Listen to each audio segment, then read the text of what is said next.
Let me call you sweetheart, I'm in love with you. What does the nanny do? Okay, so we're done. Goodbye. You. Shut it off. Do not twist my words. Do not make me a victim, sweetie.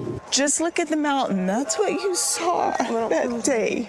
Just the knife in the kidneys over all these years and the sacrifices that I made to love you. Let me call you sweetheart, I'm in love with you.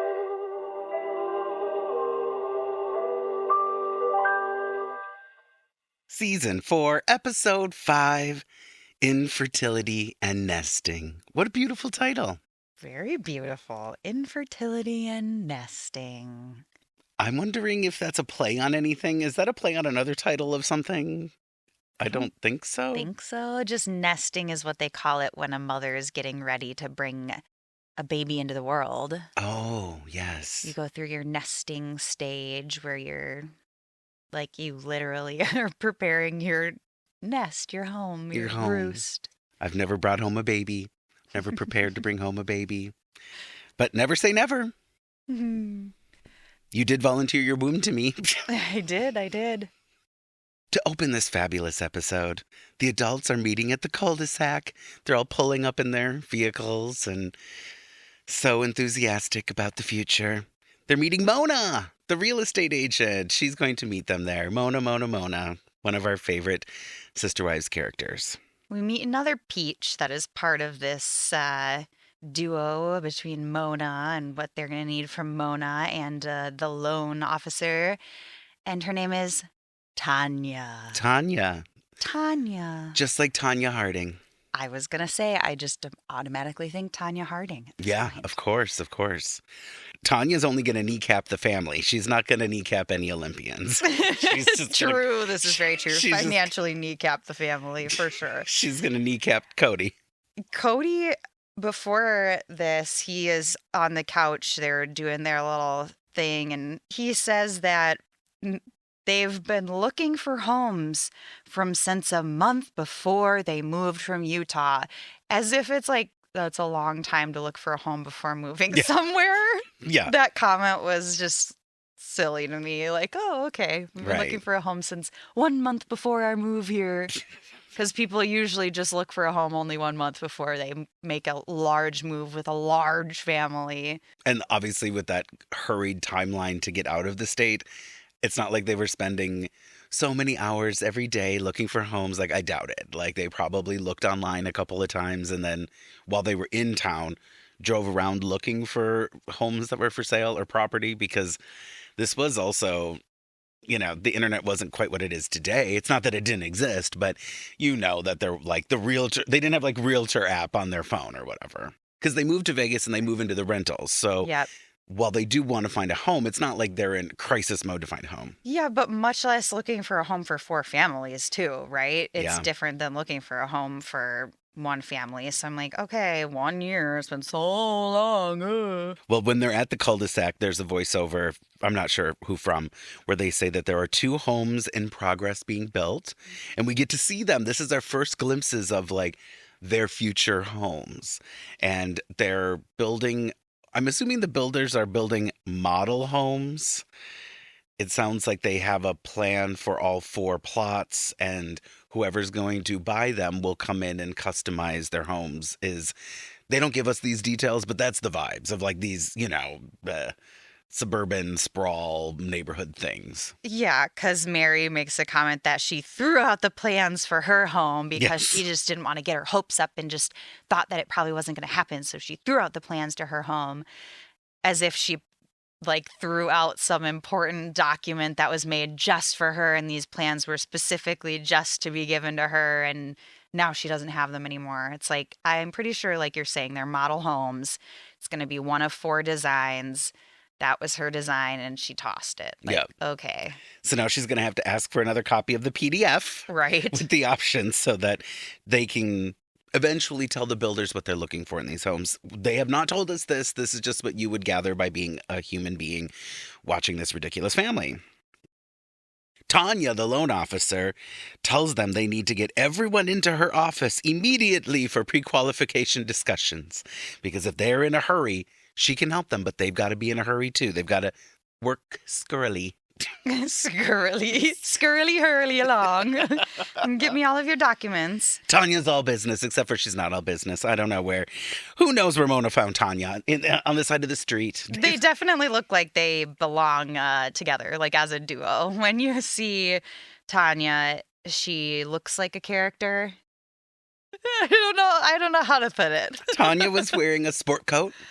And I believe, was she wearing a sport coat? I think she was wearing a sport coat, and she was being like, listen, I know how these things go. Well, okay, now, if you're a real person in the real world, okay, Tanya, yeah, like you're going to collect some paperwork and pass it along to someone else, and then they're going to give you some information, and then you're going to pass that information back along. Like she's not sitting down and crunching the numbers herself with abacus from the 4th grade. No. Right? No.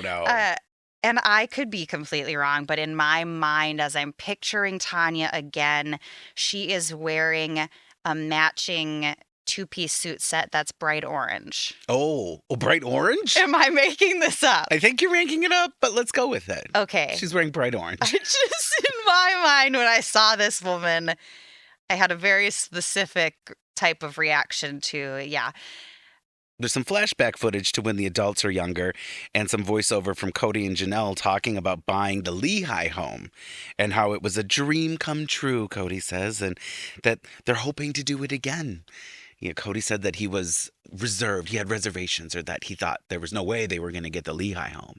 And Janelle was like, yeah, let's apply. Let's do it. Let's whatever. Yeah, Janelle told him to jump on it. And they just knew that home was supposed to be theirs. Mm-hmm.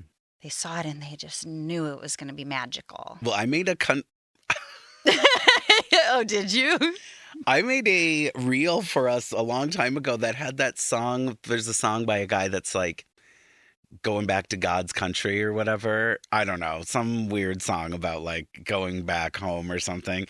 And I like stitched footage of like the Lehigh house over it because it's like it's God's country, God's land, God's home, the Lehigh house. God's home. We immediately cut to Tanya's office. So they wasted no time. They went directly to Tanya's office. Janelle says that she could find the documentation for the paperwork needed quickly. She knows where it is. So she's surprised. She knows where it is. This is where I kind of start picking apart the Janelle-ness of the whole, like, being on top of things, being the number cruncher, being the family accountant. It's like she says things, but then I'm also like, girl, I don't know. Like, you've bought a home before, and I don't know. I actually know where it is, surprisingly. Right. She did say that. Yeah. Like, well, are we surprised? Because I thought we were supposed to not be surprised because you're so on top of everything. Especially if you guys have been looking for homes for a year or longer. Right. So long that you've been looking for these homes. Right. And now you just are like scrambling to get paperwork together to get a mortgage. I just don't buy that. Totally. The math does not math with these people, like, ever. No, it doesn't. But she does say that she is in a rush and wants to get moved into the home so that Logan can pick a room and be in the house for at least a month before college so he gets attached to the house. Yes, they're trying to manipulate their son. Yeah, Kody wants him to stay and go to a local college, so he wants him to feel comfortable and have a home. Hey, to be fair, I feel like that's a little more considerate than my parents. My parents would be like, well, good luck, but you're still here? Right? When are you leaving? Like, when's school done? Like, oh my God. No one was buying homes to try to convince me to stay local. I can just say that. To be fair, most parents will be like, oh, a workout room now that my child has moved out, and just be like, see ya. Chris, we have a perfect room for you to come back and visit. There's nowhere to sleep. It's just some workout equipment, but you'll love it. I got a Tybo machine. You can sleep under it. It'll be like sleeping under the stars, Christopher. What's that exercise machine? The Tony whatever one? Oh my gosh, the Gazelle. The Gazelle.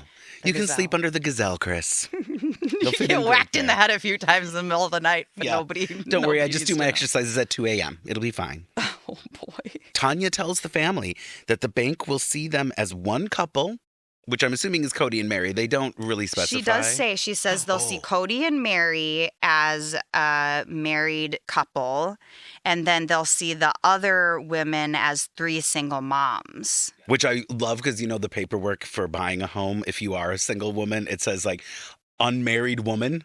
She said single moms. Like, I'm pretty sure she said that, which almost makes it like worse, in my opinion. You're being like, but the paperwork is offensive in and of itself. Right. If you're an unmarried woman, that's what your mortgage paperwork says. I couldn't even just be a single human or single adult. Like, why am I an unmarried woman? When they're talking about the timeline for things, Mona does say that Christine and Janelle could be in their new homes in as little as 30 days if all the paperwork comes in quickly because of these model homes being in progress. Of course, you know, they would have to meet with the builders and choose their specs, but Mona's oversimplifying it because they're at this point being like 30 days, easy, 30 days. And it's like, it's kind of like, didn't you find these people rentals? You should say, oh, as quickly as 90 days. Like, you should definitely stretch it out for the Brown family. well, especially because we don't really know where they're at in the process. They could be further on for 2 of them than they are for the others. But for the entire family, you cannot promise 30 days. Right. No, she had her stipulations, right? Yeah. Like, get in your paperwork, and if everything goes smoothly, as quickly as 30 days, which I was like, girl, that is the most optimistic thing I've ever heard in my life. Yeah, I don't understand how they're going to be able to prove income to get loans on the homes, especially for the other 2 stay-at-home mamas. Like, how do you prove if you are a single parent, you know, on that application? An unmarried woman. An unmarried woman. How are you going to And your prove income is based on a TLC income that at this point we suspect, based on what we've heard from Christine's book and other things, that Kody, I don't know if they formed an LLC or what the deal was, but they were just being paid as like a lump sum contract at this point. Like, which is so one stupid. contract. Yeah. It's so dumb when you think of it, because it's almost like, you know, these other women could be building credit, or they could be showing that they're having an income, and they would probably be able to apply for things better, like credit cards, home, you know, loans, anything like that. So it'd be stupid for them not to be divvying it up amongst themselves as 5 separate paychecks, 5 separate incomes. That was one thing we talked about a lot when I worked at a salon, was reporting your tips, reporting 50% of your cash tips at least, so that if you ever needed a loan, wanted a car, wanted to buy a house, you have that income reported, because you are making it, and you're kind of screwing yourself over by not reporting that income. I know a lot of people think like, oh no, I just want to keep the cash, I don't want to report it, but you're kind of fucking yourself if you do that too. And if the family is getting paid a lump sum into a checking account, hopefully it is tied to an LLC or something, then yeah, you write yourself paychecks from that. The wives should have been expecting to be getting paychecks for all the reasons that you said. Like, it's ridiculous. But they're also from a cult, and women were just, no. Like, this is too modern of thinking for them at this point. Well, when they talk about in, you know, some of the first seasons, they talk about their pantry and the buying of the food in the pantry. And they kind of say in the first seasons that they keep that stuff separate. So it is a little confusing at times. And I don't think that they even really know what they do. I think they look at themselves as a unit, and they want to keep some things separate, but they want to combine some things. And so I think it's really hairy. I think it's probably a super messy situation. And Kody's not bright enough to figure out some sort of organization for them monetarily, and he might be hiding some shit too. Who knows, with his copper car, copper convertible. With this copper I don't know. It convertible. just all seems very weird and unthought out. Yes, probably a big mess. And then there's this moment on the couch where Kody says, "We've dealt with heartbreak before," and he gets all like verklempt and emotional. His eyes are all teary. And they show Meri, and she's teary-eyed, and Robyn's not crying, but she's doing her thing where she looks up at the ceiling and is blinking a lot. Kody's shaking his head to shake his hair out of his face like he does. I'm so emotional. Oh, Move the hair, move the hair, move the hair. Yeah, we've overcome before. We've overcome all of it. So we could overcome this heartbreak if it happens. And to me, it feels like they're alluding to what's going to come up later in the episode of the heartbreak of losing a pregnancy. Yeah. And it's gross that you would compare losing potential homes to losing a pregnancy. But I really think that's what he was alluding to here, is the heartbreak in the family from the loss of the Lehigh home and having to leave Utah, probably referencing that. But it also seems like he's referencing pregnancy loss. And I was like, you're comparing not getting the homes you want to pregnancy loss. It very much seemed like that's what was going on. Agreed. If you want to step back and surface level it, it is about challenges, overcoming, blah, blah, blah. He asks the wives to believe in what could happen. It didn't make me feel any it felt awkward to me. So I don't know. It was a forced moment of passion from Kody, as Yes. per usual. And that's why I think he was like conflating it with all of these serious things that have happened in their life, because, he has to make things seem like a big deal all the goddamn time. And since they are in the sit down interview, they're probably talking about the producers probably behind the scenes, having them talk through everything that is going to be laid out, throughout the season or throughout this episode. And they need to catch these clips of them on the couch. And so my guess is they're already talking about the pregnancy loss, and they're talking about the potential loss of not getting these homes. And so he kind of is like winding all of this stuff up into this big moment, and he's getting teary-eyed, and he's got his white raccoon eyes with his tan face shaking up in the air with his hair that he's trying to flip out of his face. God. I don't know.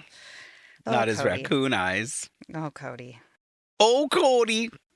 So then we go to Janelle on the phone looking for fitness equipment. She is on the phone talking to some wholesaler, or God knows if it's even a real call. She's on the phone Her friend with Linda from somebody. down the street. Yeah. I mean, these people are not exactly business tycoons, so who knows? Oh my gosh, but she's looking for fitness equipment. Oh boy. You told me something about some pricing or somewhere where I could get gym equipment. Could you tell me about that again? It's like, of course you didn't write it down the first time. Oh, Yeah. Janelle. Oh, the Browns. They show this clip of all of them talking in a parking lot to the handsome fitness instructor. Bill. Bill. Janelle says that the investor backed out or changed direction or whatever, glossy way she wanted to say it. The investor decided to go another direction. The investor was like, these people don't know shit. They're fucking nuts, and I'm not going to work with them. So Janelle's drafting her own business plan, which she always knew she should have done, making a business plan. That business bitch, Janelle. Yeah, she goes back to what she was going to do and working on her own business plan. She put on that pantsuit herself, that bright orange. That's right. She put on her own bright orange pantsuit from the 70s. And she said, I'm going to draft a business plan. She does get into the why of it for her, which makes sense. She talks a lot about how her quality of life has gone up and her time with the kids has been better after her weight loss journey. She goes into detail about how it has changed her relationship with the children and being able to do more with the children, and just changed her life for the better. So I do think that she has her heart in the right place here. Yeah. Do I think that this family knows jack shit about running a gym? Fuck no. No. They're like the last No. people that I would expect to start a gym or get into the gym world. Right, because in the last season, it was like Bill's the meathead who knows what to do with the gym. Like, he knows maybe how to set it up and what's best for people when actually using the gym. And they have the name to get some sort of backing, which is his friend who had money, like some investor. Friend with money, investor, is probably like, y'all are nuts. And so Bill is probably going, oh gosh, like, I guess we'll see what happens. And Janelle's like, I'm going to make it happen because I have been so moved and so changed by this gym experience, this weight loss journey of mine, this health journey. And she does want to start this business with the lens of like people like her, like people that are just starting working out. You know, their primary audience would be people that are not gym bunnies. Like nobody who's really on top of their shit is probably going to go to fundamentalist fitness. You know, I like the plan of it being like the everyday person's gym. Yeah, you it's know? like Planet Fitness. Yeah, Joe Schmo from down the street who is starting at day 1 on January 1st. He can come here and he can feel like he has found his people in his community. Just make sure he signs a year-long contract because he's going to be out of there in February. Well, yeah, and they need 1,000 memberships to pay for everything Yes, monthly. they need at least 1,000 members to 1,000. break even, which... Oh, God. Okay. Yeah. Janelle's next step is to pitch the family to test her plan. Like she wants to basically say, this is my business plan and let the family tear it apart or do whatever they're going to do with that. She's got to put that business hat on first, and she knows that this is her family, but she has got to put the business hat on and be serious about it. Janelle wants to be a CEO, but we all know that Kody is the CEO in this family. This is true. She's the one that's behind the scenes, thinking she's got everything down. She's writing the plans. She's crunching the numbers, but nah. No, Kody is There's the be-all, end-all. Kody the decider. He's the decider. All the adults are around the table at Janelle's in this next scene where they're obviously jumping into this business plan that Janelle has so expertly crafted. Not a detail overlooked. No, they talk about the square footage and how much each square foot costs. And this is where they're like, we would need at least 1,000 memberships to pay for everything monthly. Yep, just to break even. That doesn't seem like much. 1,000 memberships? Meh. I don't think it sounds like a lot or a little. I think it sounds like okay, like that makes sense. 1,000 gym members, okay. I think the reason it sounds like a lot to me is who are these 1,000 people? Like, you know, I mean, what is Meri going to put on Facebook? Hey, everyone, come to the gym. And what is Janelle going to go down there and like flip a sign around and be like, come in here, come to this gym. I look like this. Come into this gym. I mean, Ugh, true. maybe Bill could pull some of his existing clientele in. But that's not their goal, is like people that, you know, he is a trainer. So they do have a trainer coming in. I don't know what it means to get 1,000 people to sign up for a gym. It sounds like a lot to me. I could be giving him too much credit because of the fact that they have this show and that there's a lot of looky-loos that might be like interested in signing up. But I suppose that wouldn't maintain the membership. Like if they had an numbers. open house with their gym opening.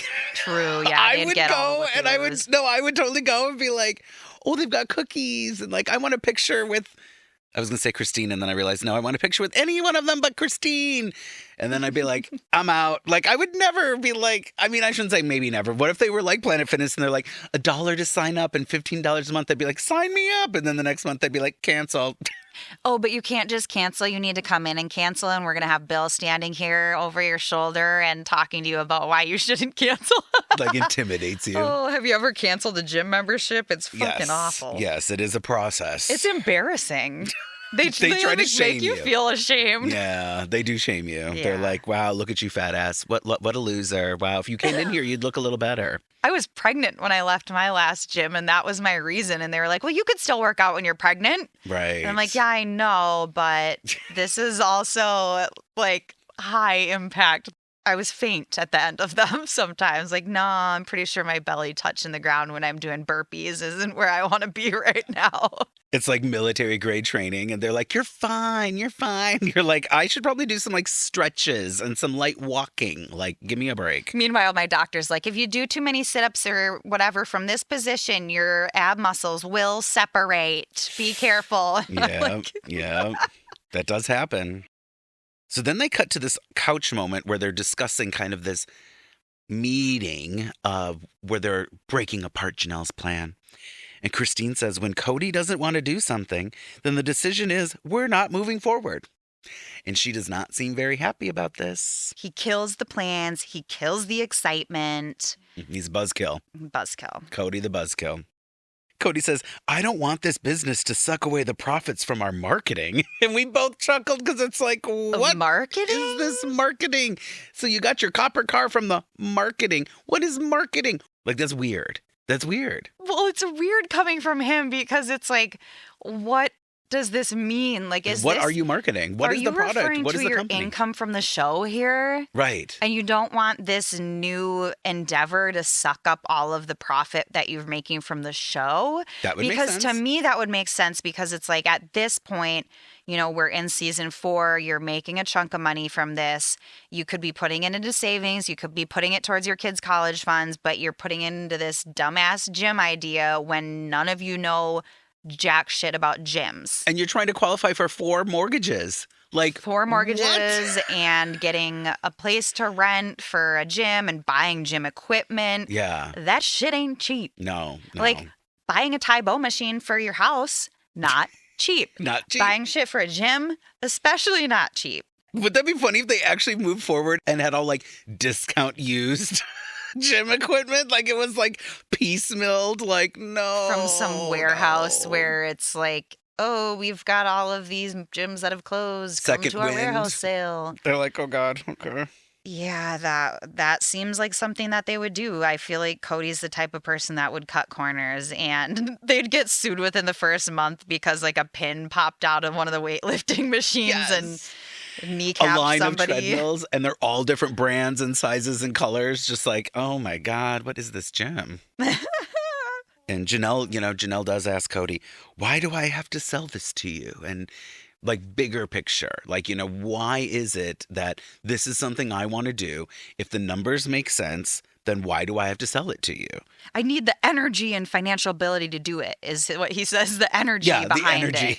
I'm pretty sure that the energy is behind this, dude. And you just said that you're happy with Janelle's enthusiasm about this. So what the fuck is this reference to? I need the energy and the financial ability to do it. Which is funny because if Janelle's pulling out a plan where there is money and she has the enthusiasm, then that just knocks out the 2 things you said. So maybe you should actually have something else to say. Like, I'm worried that in 6 months from now, we won't have enough members. I'm worried that in 3 months from now, the enthusiasm is going to wane. Like, there are reasons. The fact that we know they shouldn't even do it. He should probably just say, you guys, we probably shouldn't just do it. Like the signs are all there. Like, we just shouldn't do it.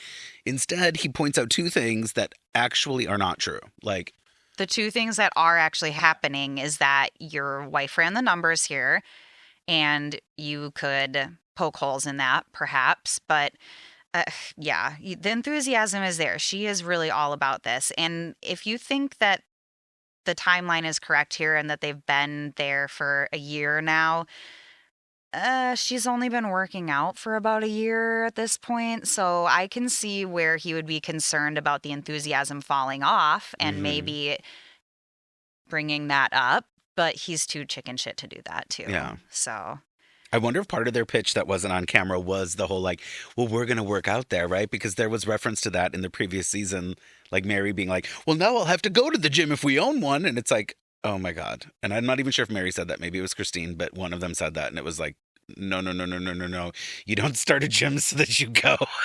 But that could be part of their draw into getting their 1,000 members is like, well, you might run into a sister, a local celebrity. Or perhaps we would train you. Oh, God.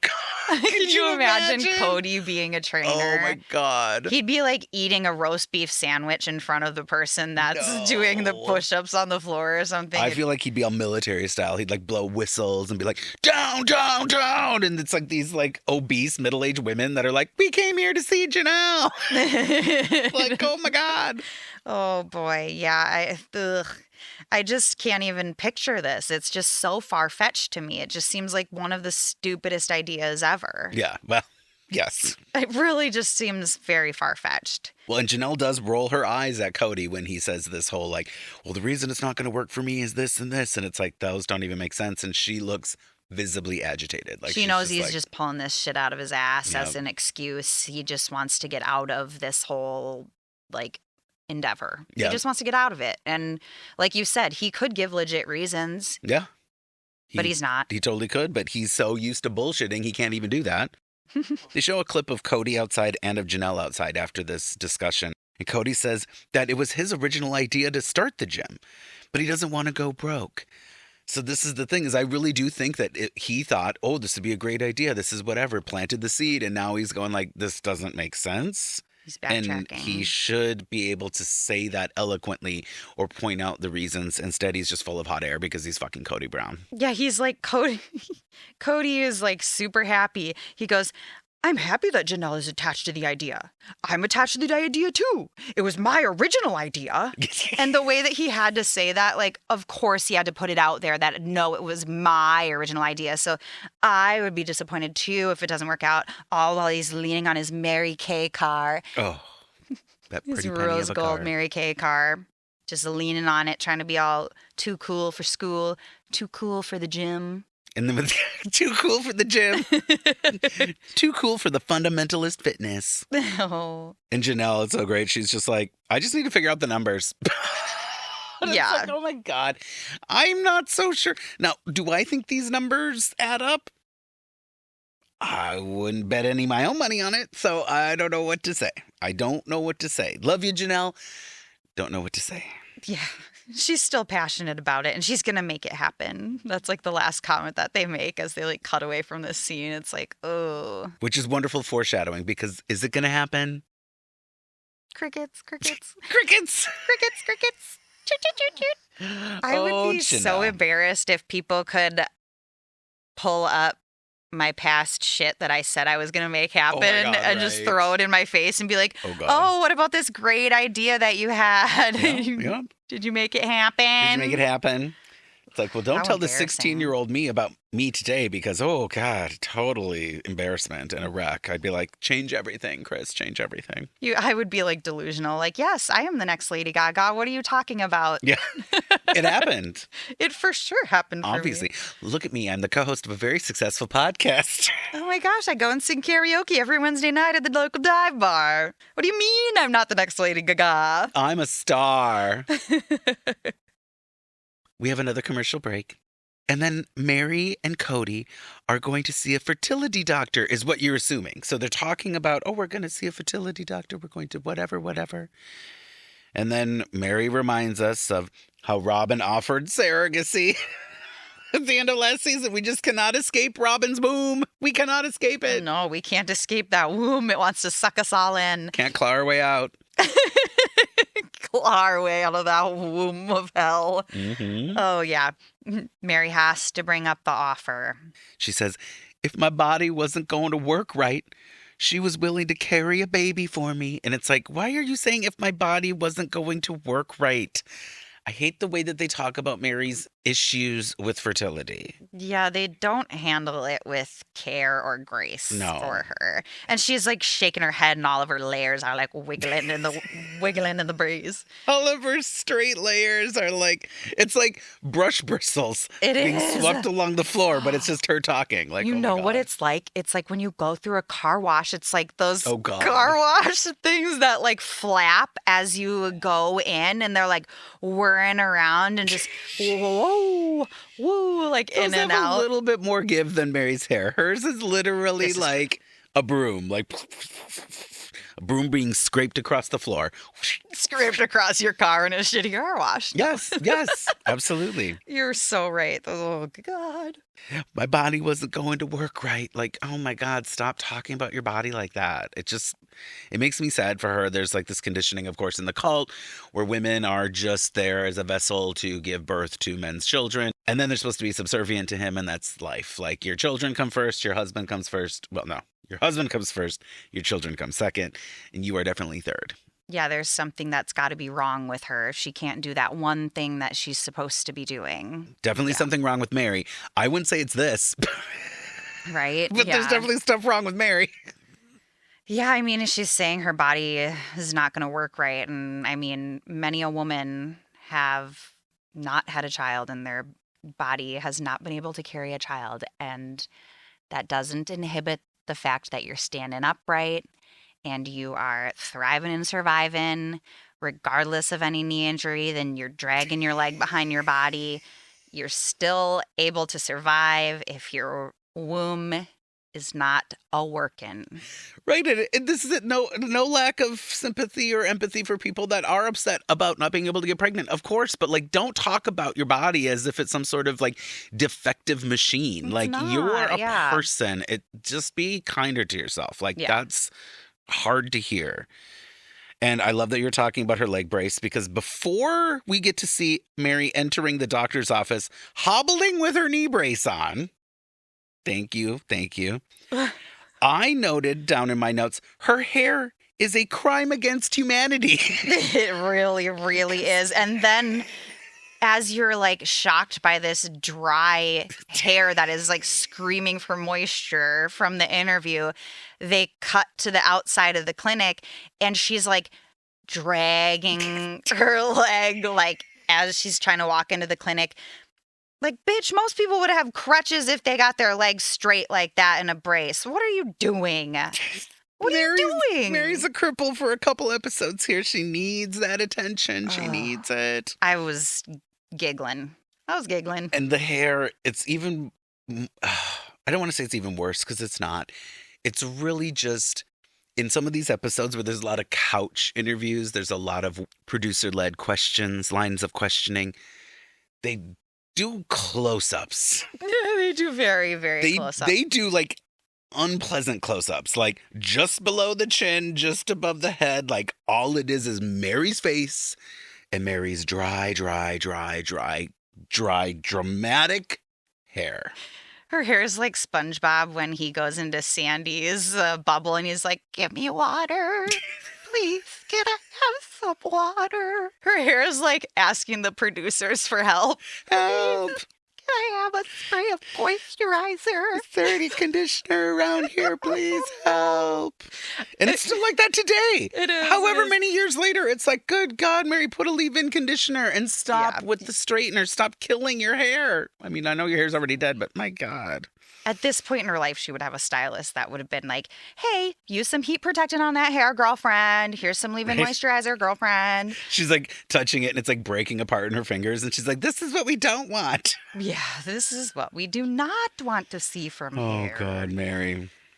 Maybe the microphones, the boom mics, are causing a lot of static in the room right next to her head. Oh, what a conspiracy. And maybe that's why it looks like that. Just like staticking that hair out and like, like when you touch the globe thing or the like crystal ball and it electrocutes you. But it's just Meri with the static cling. She's got a bunch of socks stuck to her pants as she walks away from the interview. Oh, A bunch of socks stuck to her back. No. Okay. With this dramatic close-up, Meri says, I have Kody's feelings to consider, and I have Leon's feelings to consider. And she's so dramatic, and she just looks terrible. And it's like, yeah, of course we have other people's feelings to consider, but I don't know. Did it mean anything to you? It didn't. I feel like this conversation has happened already between the family, and they're just like beating a dead horse here for a plot line. Yeah. I think that she already knows at this point that she doesn't want this. Yeah. But they're just literally beaten the shit out of this storyline since season 1 because it's something that they can use to try to make her relatable and heart-wrenching. In the interviews, they're prompting her to get emotional responses based on things from the past, right? Which is where we're going to get into. And like Kody's, teary moment at the first half of this episode. It's like, they're I feel grasping like at the straws. emotions must be driven by past feelings and experiences and not so current, because from the very beginning, I've got the vibe that Meri's totally fine with it. I mean, maybe it's a bit much to say she's totally fine, but she's fine with it. She's moved on. She's made her decisions. She's living her life, and they're just beating her over the head with this fucking infertility shit. Yeah, at this point, they're just bringing it back up to get that emotional response out of the family, out of her, and it's like when an actor is trying to come up with a scene where they're crying and they just are like, "Oh, think of your dead dog, trying to cry." And it's like, okay, please stop doing this to this poor woman, though. Yeah. At this point in the series, we are 4 seasons in. They've been doing this to her for 4 seasons. It's a little, it's a little overdone. It's pretty messed up. they show her in the clinic and she's wearing this mesh short sleeve shirt over a pink long sleeve top underneath. And all I can see is like her headlights just shining through the mesh. And I don't know if you noticed this, but it looked like Regina George from Mean Girls, where she like cuts the nipples out of her top because the mesh was like pulled taut over the boobs. And so you could see the pink shining through the mesh of the boobs on this top. And I just couldn't stop looking at the knockers. I don't know. Could you see nipples? No. Oh. It was just that you could see Damn the pink top under the mesh because it was like stretched around that area. Sure. So it was just pink spots like right there. And I'm like, girl, what the actual fuck are you doing? Way to draw attention to them, What I guess. are you doing? Well, and it turns out she's not walking into a fertility doctor's office. She's going into her OBGYN's office. Yeah, which she admits like in the voiceover or whatever, it like right before. Right before. So this whole segment, the intro, is so stupid because I was under the impression we were going to a fertility doctor. No, first we're going to her OBGYN's office. And it's like, why couldn't we just have made that more clear from the beginning? This show is so sloppy. Yeah, they're trying to make it seem like it's more serious than it is when really she's just going to her OBGYN. Right. Dr. Tabasi. Dr. Tobasi. Dr. Tabasi. And of course, we have to have a montage of old footage here because what would a Sister Wives episode be without seeing her and Kody on their wedding day? Yep, without a clip from Blah, the blah, wedding. blah. Old footage of crap. And Meri says she always wanted to have 8 children. 8 kids. I can't imagine. I know. Like my parents had a lot of kids. Cody's parents had a lot of kids. We just wanted a lot of kids. I wanted 8 children. Good Lord, 8 children. Yeah, That's her a parents lot. had 10. His parents had 7. She wanted 8. It was like in the middle of the 2 families. Like that's how you decide how many children you want. Sure. No, and 8 kids. I mean, I guess every life is a blessing, but my God, 8 children, like, wow. Okay. Also, I have to have one more than Cody's mom did. Like, just want one more than his mom. I'm going to heaven a little bit further in. I'm getting in that door a little bit further than his mama. I'm be able to look down on her a little bit in heaven. Hey, down there. I'm a little higher than you. Oh, yeah. Meri says that after a year of marriage, it started to be more of a big deal that she wasn't pregnant. So at first it wasn't such a big deal, you know, it is what it is. But then after a year, it was like, this is a big deal. I'm not pregnant. Yeah, she said they got married in April and that she wanted to be able to tell him on Father's Day that in she was June. pregnant in What- June. What a weird thing. I mean, okay, fine. You want to tell the father of your baby you're going to be a daddy on Father's Day. But how, like, specific and pinpointed? Like, I got married in April. I want to be knocked up and being able to tell my husband by June. Like, relinquish control a little bit. Like, this is biology. Like, you know, my God. Right. Well, she just didn't think it was going to be that big of a deal. She just kind of figured that it would happen. They wouldn't be using any protection and it would for sure happen by then. She'd be able to tell him. Her fertile loins would be inseminated. Right. And this is so, it's funny because with my second, I was not necessarily trying. And the day after Father's Day, I felt really sick and like extra hungover. And we'd had some pool time and been drinking the day before. And I just like got this idea that I should take a pregnancy test. And it was like as a joke. Like I wasn't really like, oh, I'm pregnant.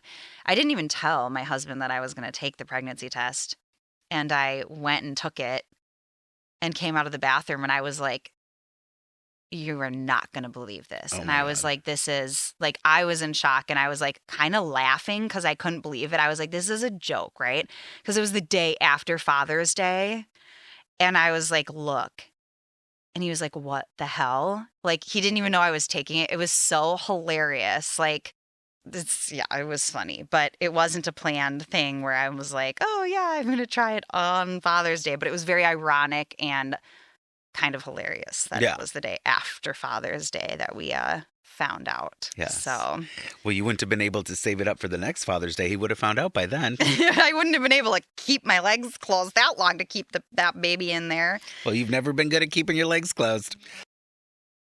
Read 'em is what I say. Spread them, spread the love, spread the joy, spread them legs. Jesus. I'm praying for you, honey. Then, of course, Janelle had Logan. You know, she had to just pop out Logan. And that's when Meri says her anger started. She got angry. This is where I think my anger issues started. Okay, sure. Yeah, it started then. Yeah. I doubt that Janelle would agree. I thought it was odd, too. She said that 1 year in, like after not getting pregnant for 1 year, they started to read books and read up about fertility. Yeah.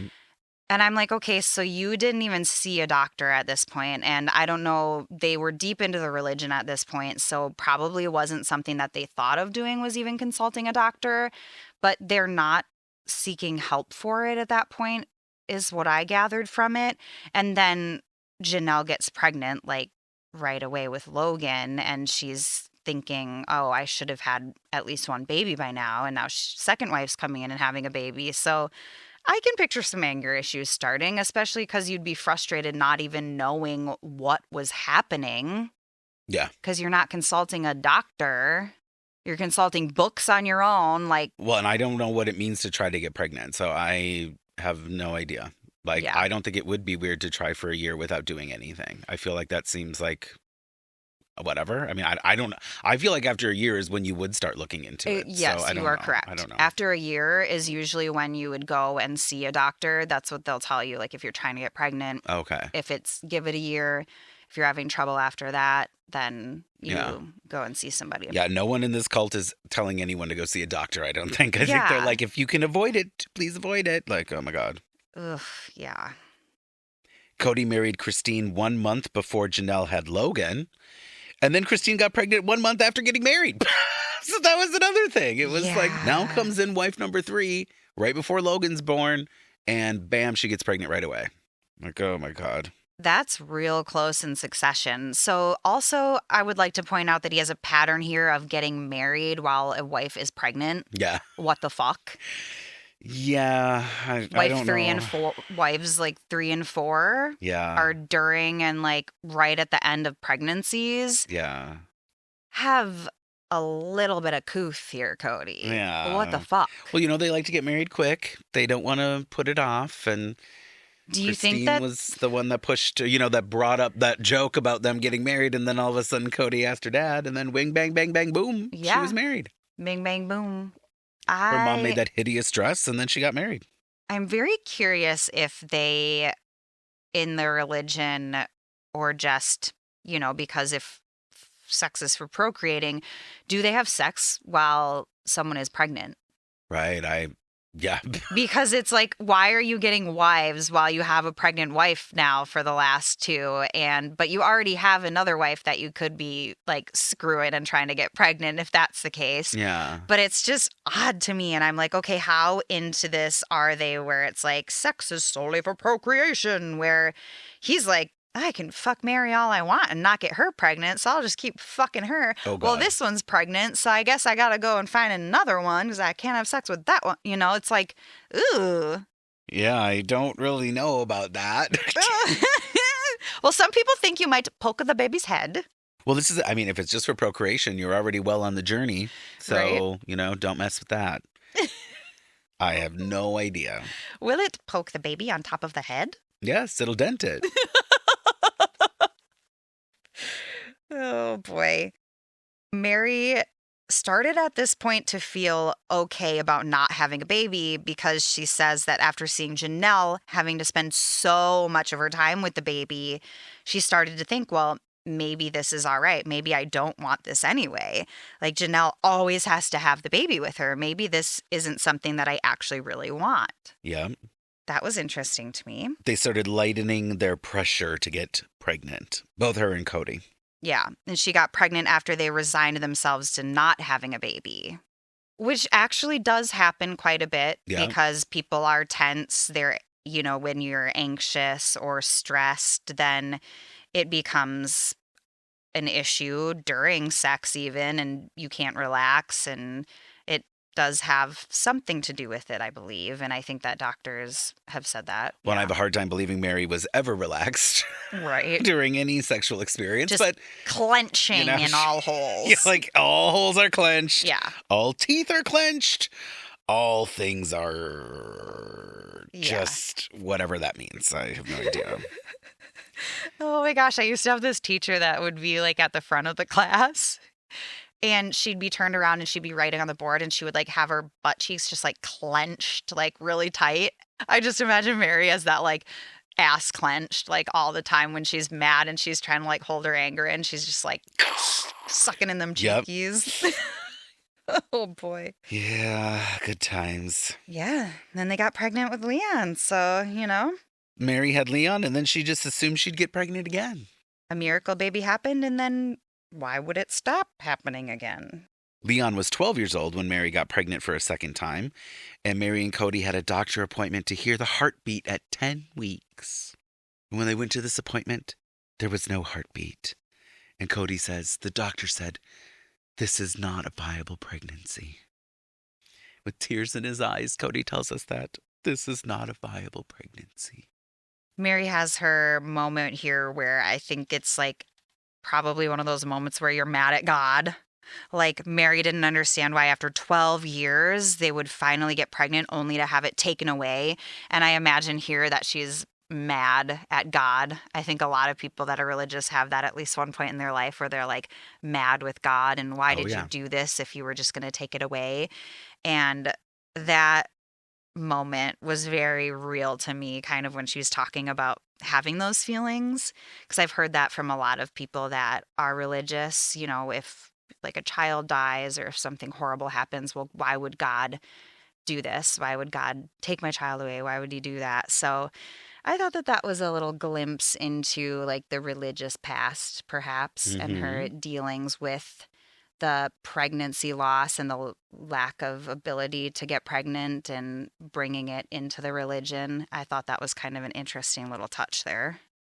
I will say it was a little ridiculous. They talk about the 10 weeks and no heartbeat, no viable pregnancy. And then I thought back to Robyn when they had Robyn on that ridiculous leather couch doing her ultrasound and they're like looking for a heartbeat. Is there a heartbeat? And that was so contrived. Yeah. Now I look at this and I'm like, you're talking about a time where this actually happened. And that moment with Robyn was contrived for the show. And it's kind of disgusting. Yeah. I didn't even think about watching that from Meri's perspective at the time. That must have been like also like, are you fucking kidding me? You're taking a real moment that I had in my life that was an actual difficult moment and you're playing it up for the show right now to get Robyn her airtime and get her attention and get her some sympathy. Like, what the fuck? Yeah. It's fuck gross. Robyn and fuck Kody. And that is disgusting. It is. Meri says that was 4 years ago from the date of the episode filming when she had her miscarriage. So it's, in the timeline, yes, Leon is becoming 16 or getting their license, starting to do all that. And it was 4 years ago from this point where she had her miscarriage, or that's a miscarriage, yeah? Or no, just a pregnancy that didn't come to term. I guess, I don't know. It depends on how they handled it. Sometimes in a situation like that, they'll let you naturally miscarry, especially if you're not far enough along or if the baby's small enough to miscarry naturally. So, yeah, I mean... So the 4 years bit was interesting to me because when they talk about Meri's fertility journey, I always feel like the miscarriage or the pregnancy that didn't take was like so long ago. It kind of feels like this thing that was so long ago, but it's like it was just 4 years ago. It would have been literally right before they started filming the show. I was shocked by that too, actually. I was 4 years in the grand scheme of this. Oh my gosh. They've been together 20 years, they say. So 4 years, not very long ago, no. Well, it would have been a geriatric pregnancy because as soon as you turn 35, you're geriatric in the pregnancy world. Oh, it was definitely a geriatric pregnancy. Yeah, which is such a fun term. It's just like, unmarried woman, your geriatric pregnancy. Like, jeez, we're so kind to women on this planet. We really hilarious. are. Definitely not a bunch of shit set up by men. That's for sure. No, not at all. God. Dr. Tobasi says they will need to do more tests. Shock. Yeah, why the fuck were they there? Why were they there? It's like, what does this even mean? Oh my God. What was the point of that? I don't know. And then it's like whiplash. We immediately cut to Dr. Littman's office. Dr. Littman is the actual fertility doctor. Yeah, actual fertility specialist here. Ding, ding, ding, ding, ding. Right. So now we don't get any footage of Meri hobbling in with her knee brace because who knows if it was actually the same day. But they do definitely make it seem like they left one appointment to go to the other. Like it's like, whew, here we are. And we jump right into some great questioning from Dr. Littman. How often are you having intercourse each month? Yeah, they both act completely stunned by that question. These people's unpreparedness for the obvious questions in so many things, be it business or their family or, hi, how often are you having sex? That's probably the first question that a fertility specialist is going to ask you at your first appointment. Yeah, one would think that would be the first question. I can't even with the shock that she says she felt in this moment getting asked that. And then they're talking about how timing isn't an issue for them. That's not the issue. With awkward laughter. You're hinting here that you fuck all the time. Yeah. So we have sex all the time. So timing's not the issue. Wink, wink. And it's like, when was the last time these two were doing the humpy pumpy? I mean, yeah. You could tell by her hair, he hasn't broken off any pieces. Like, like the hair's long enough where it's like he hasn't ruffled that hair up enough. I don't know. It doesn't ring as true. What a shock that they're having sex all the time. Meri and Kody. No, because Kody goes, well, you got to have it at least once a month. Yeah, and once a month. He can't even say sex. He says you got to have it. You got to have it at least once a month for a baby to happen, right? And Meri, the way that she puts this, she goes, I know it was a scientific question, but it just took me a bit by surprise. A scientific question? Jesus Christ. The thing about this, Meri tells us, is that it's very private. We don't talk about these things. With more awkward laughter.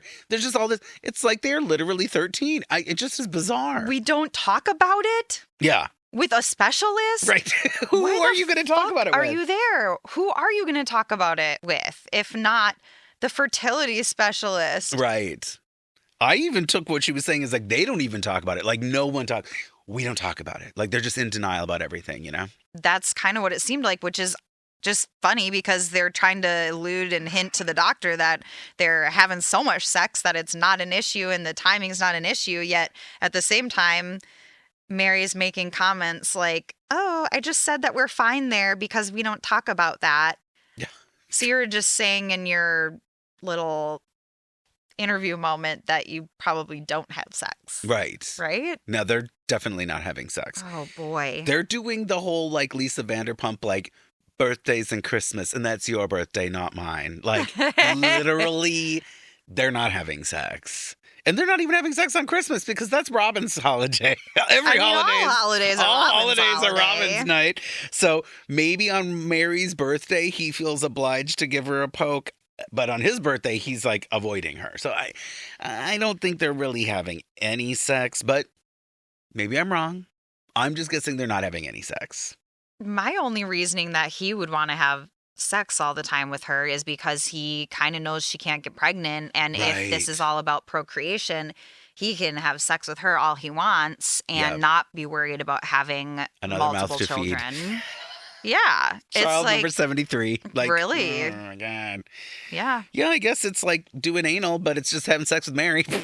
Right? Anal doesn't count, does it? That's terrible. I know, and they are Mormons, so it kind of fits into the whole, like, is it really sex? If you're having sex with Meri, is it really sex? Is it sex? Because you can't have a baby. That's so bad, Chris. That's terrible. Well, it's fucked up, but that's probably kind of how they think of it, you know? Like, yeah. That's why she's saying her body's broken because it can't do its job. It's, you know, it's sad, but it's also like, that's the world they live in. God. We got back to Dr. Littman explaining the egg retrieval process, etc., that they will have to do fertilization of the egg. Yes, you're 12 days on the meds, and then between day 10 and 12, we collect the eggs, and then we fertilize them. Kody has to make the joke about it being a test tube baby, and the doctor goes, oh, no. It's actually in a petri dish. Yes, which is wonderful to hear. So now I can say petri dish baby instead of test tube baby, because I say it all the time, right? Like Right? It's daily vernacular for me. Test tube baby, petri dish baby. I've been corrected. It brings me back to a college course that I had where we had to grow bacteria in a petri dish. Yep, absolutely. I just imagine, like, oh boy. And that's how life can begin for Meri and Kody if they want to have another baby. It could be how life begins, whether it be baby or fungi. Or bacteria. Or bacteria. Baby or bacteria, you choose. Kody's like, Pick your just stick it in poison." her. It'll be fine, no matter what. Meri enlightens us with more of her infinite wisdom. She says there's no way to know any statistics based on this initial consultation. Duh. She says, I don't feel like I've been swayed one way or another. I'm going to get another opinion. And I'm like, you're getting another opinion? This is so great. It sounds just like a delay tactic to me. Like, they well, I didn't guess I better even- talk to another person. It's like, what's there to know? You just said you don't get any stats. She told you about a process. You haven't confirmed whether you're going to do that process or not.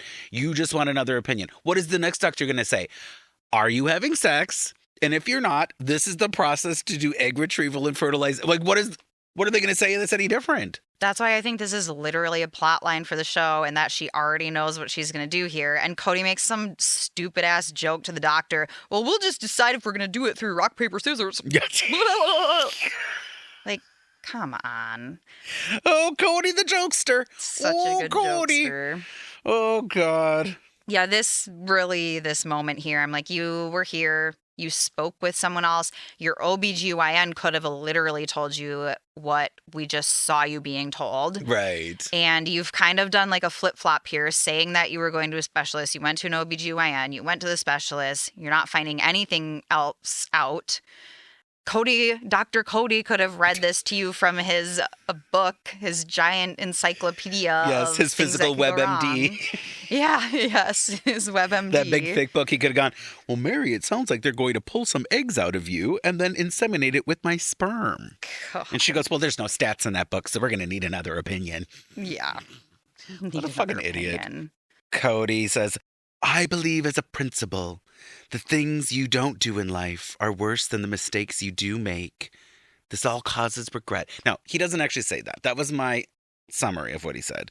Do you remember what he actually said? Because it was kind of word salady, but Yeah, it was he's like the biggest regrets that you have are the things that you don't do in life, not the actual things that you regret. Like what? Yep. Like not the actual mistakes that you made. Not the mistakes that you make. Yes. Yeah.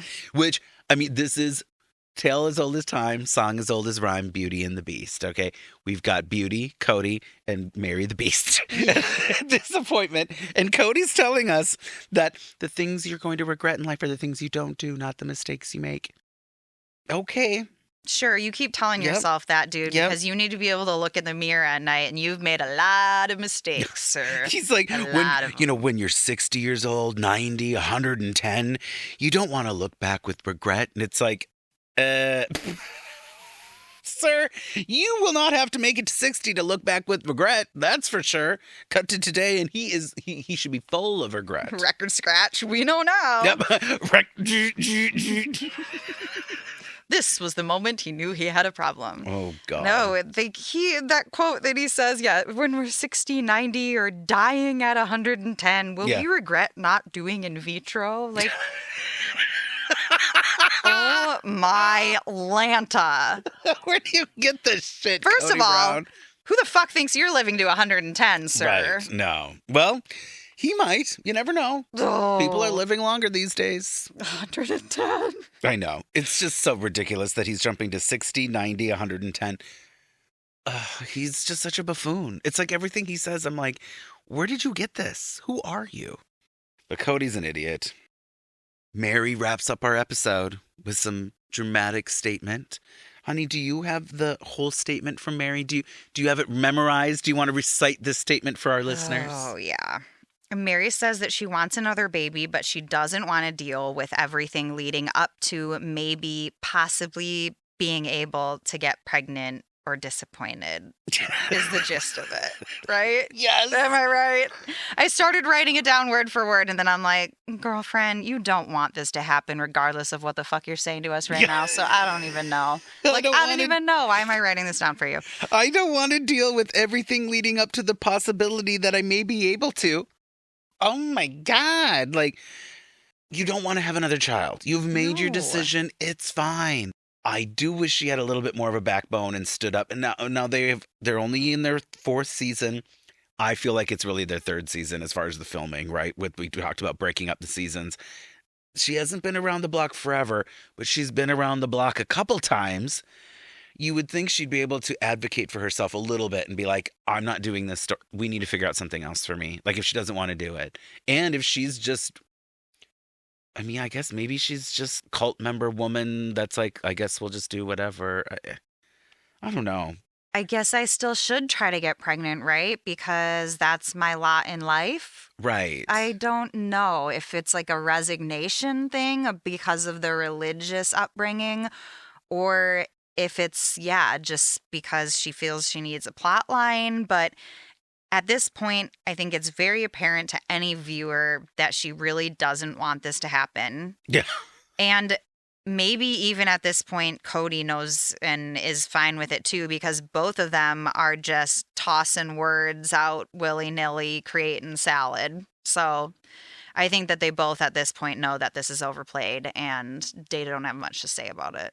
Oh, but it is going to come up again because it has to. Of course it's going to come up again because, of course, too, they're going to throw out whenever they can that Robyn offered up her womb. The surrogacy. Oh, Yeah. God, Robyn's such a giver.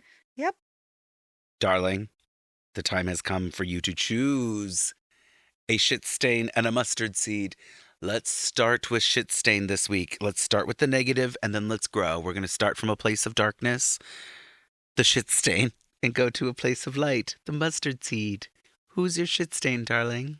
This is a struggle for me because this episode was just kind of full of false narratives, like fake plot lines, like Kody leading Janelle along into thinking this fake idea for a gym could happen, and now he's reining it in because it's like he had this drunk idea in the middle of the night and he doesn't want to go out the next day when he's hungover type of thing. Like, yes. And then you've got Meri pretending that she wants to go to the clinic and it's like, oh.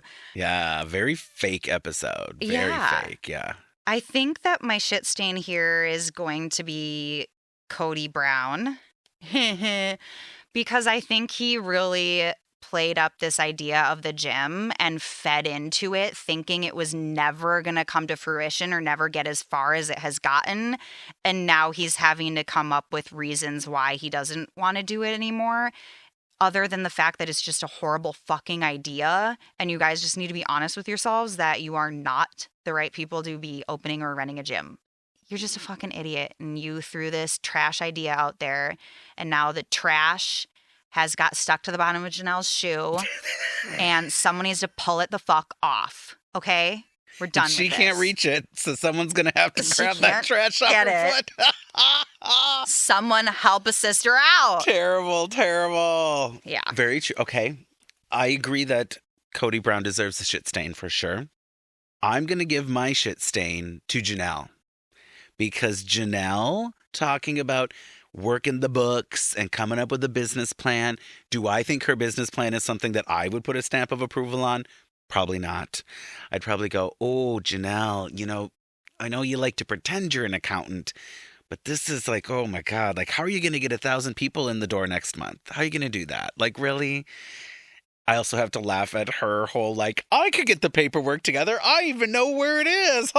Like, oh my God, you're supposed to be the sound one, the reasonable one, the whatever. And like, you're barely functioning. So while in comparison to these other idiots on this show, she might be the one that has it together, she still doesn't have it together. And I hate to say it, Janelle, you're getting my shit stain this week. Yeah. The I'm cracks sorry. are showing. Sorry, Janelle. I know she's very disappointed. She's heartbroken. Those cracks are showing, Janelle. She's going to write me a strongly worded message. Okay, so now we're going to rise like a tree. We're going to plant roots. We're going to rise out of the dirt like a mustard seed becoming a tree. Who is... Kimber's doing the gesture of the tree growing. And I'm sorry to do this to you, honey, but you're going to have to pick a mustard seed. Just a limp little leaf hanging from a new growth. She's got that one leaf. Begging for some water, just like Mary's hair. Just like Mary's hair. Water me! I'm a mustard seed trying to grow into a mustard tree. Can my mustard seed go to Tanya for her orange suit? Her imaginary orange suit that now I want. If you... Her imaginary orange suit. We don't know if she was actually wearing an orange suit or not. But if she was, I want it. And if she wasn't, I still want it. You know, you can give your mustard seed to Tanya. Yeah. The loan officer from Las Vegas. You can. Imaginary orange suit. You can. Because no one fucking deserves it right now in this episode. You know what I'm going to do? I'm going to throw a wrench into the universe. I'm going to fuck with my Sister Wives podcast listeners, and I'm giving a mustard seed to Robyn Brown. What? Did Robyn Brown offend me this episode? Oh. Did she even talk in this episode? I don't know. Very briefly. A couple of times she chimed in at that little table gathering that they had about the business. Oh, and Janelle's then pitch? One time when they got outside of the realtor's office. Yes, she did say something. She was holding Saul's baby carrier, and Kody had Saul on his chest with an entire blanket over him. Like he was breastfeeding from his entire chest. It looked like he was breastfeeding. It did. Yeah. That's a good one. Yeah. Listen, Robyn did not offend me this episode. She didn't say anything horrible. She didn't throw anyone under any buses. She just shut that dirty whore mouth, and she just was there. She was there. Silent like she should be. She was in the place she should be. So I'm giving Robyn a mustard seed for being quiet and shutting the fuck up and just being there. Our Keep Sweet moment this week comes to us from a comment left on a post that Kimber made announcing that she is going to be the new co-host of my Sister Wives podcast. And so you were sharing this news with your social media network. Mm-hmm. And Sierra says, my guiltiest pleasure show. This is awesome, which is great. People are excited to hear you on the show and to have you joining my Sister Wives podcast. You've survived this far. How are you feeling about things, honey? This is awesome. That's how I feel. We're having a good time. We're here. We're kicking people in the teeth. We're dragging trees. Dragging trees and kicking flies on our back. Yeah. Our hopes and dreams are still alive. Absolutely. I'm still hoping to give birth over here. I'm still hoping to get pregnant. Yeah. Hopes and dreams, man. Hopes and dreams. Hopes and dreams. God bless.